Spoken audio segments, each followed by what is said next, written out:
Welcome to this week's episode of Kidlet 6. Each week, we get to spend 6 minutes together, celebrating book birthdays, connecting with authors, and discovering lots of great books to read. As a reminder, all the books mentioned in today's episode are listed down below in the show notes. So if you hear about a book that sounds interesting that you might want to read, you can look down there for all the information. Have you ever wondered if you would be able to survive if you were put in certain situations? Or have you ever played the game where you have to pick the 10 things you'd want to take with you if you were going to be stranded on a desert island?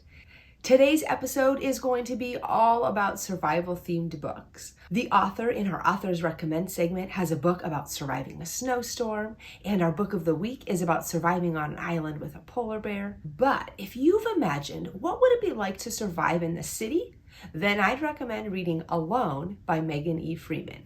And if you've imagined what it would be like if you were an animal trying to survive attacks from predators, you'll want to read Journey Beyond the Burrow by Rina Heisel. And if you've wondered how to survive in a national park with hybrid animals, you'll want to read Attack of the Killer Komodos by Summer Rachel Short. And if you've ever wondered how an animal survives away from their home and their family, you'll want to read A Wolf Called Wonder by Rosanne Parry. And if you've ever wanted to read a true story of survival, you'll want to read Lost in the Pacific, 1942 by Todd Olson. I'm curious, which environment do you think you would have the easiest time surviving in? Which environment would be the most difficult for you?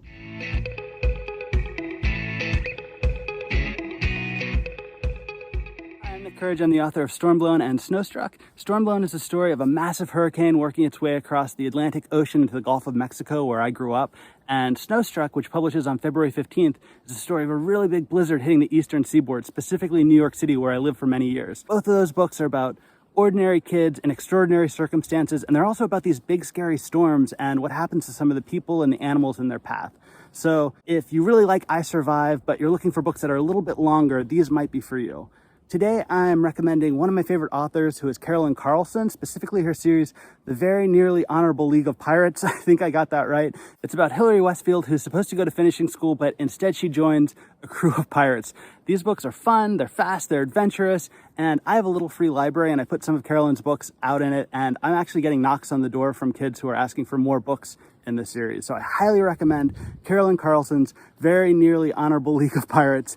And my favorite middle grade book from last year was probably Super Secret Super Spies by Max Mason, illustrated by Douglas Holgate, who illustrated Last Kids on Earth. This is a book about Maddie, who's a young inventor, and she's recruited to join a super secret society of spies. So it's really fun. I don't want to give away any spoilers, but those are probably my two favorite middle grade series right now. Have you ever imagined what it would be like to live someplace with 0 other kids? And not just that you have no other kids around, but that the only adult nearby is your dad. It's just you and your dad on an island. That's the situation the main character finds herself in this week's Kidlet 6 book of the week, The Last Bear by Hannah Gold. April and her dad travel up to Bear Island, which is up in the Arctic Circle, and it's just going to be the two of them.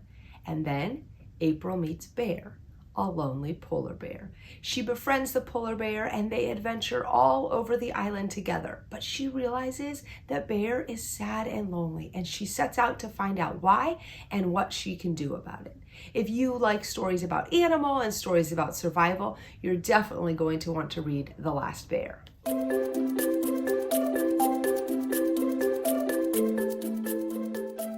The day a book first comes out is called its publication day, but it can also be called its book birthday, and since that's a lot more fun, we're going to go with that. So let's get ready to celebrate a few of this week's book birthdays. First up is Anybody Here Seen Frenchie? Aurora's best friend is Frenchie, but he's never said a word to her. In fact, Frenchie doesn't talk at all, but they make a great team, sharing a love of the natural world in coastal Maine. And then one day, Frenchie doesn't show up in his classroom in the morning, and Aurora is sure she's to blame. As the town begins to search for Frenchie, they find themselves asking, how hasn't anybody seen Frenchie? Next up is Dear Student. When Autumn becomes the secret voice of the advice column in her middle school newspaper, she faces a dilemma. Can she give fair advice, even to her friends, while still remaining anonymous? Go Jillian, it's your birthday. Go Jillian, get busy.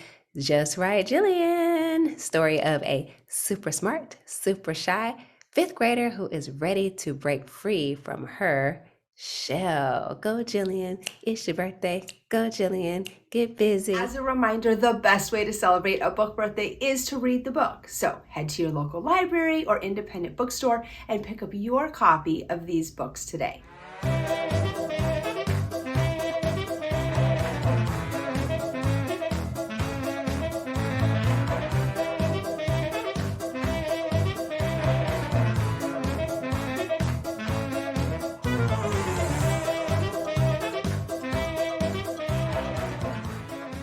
Because Snowstruck is set in New York City, the kids did not have to worry about an avalanche. However, if the story had been set in Colorado, they might need to worry. Do you think you can create your own sentence using the word avalanche? Try creating your own sentence and then share it with us on social media at Kidlet6 or send it to us in the email. We'd love to hear what you're reading, and you can comment down below with the books you're reading right now or send us an email. Have a great week and happy reading!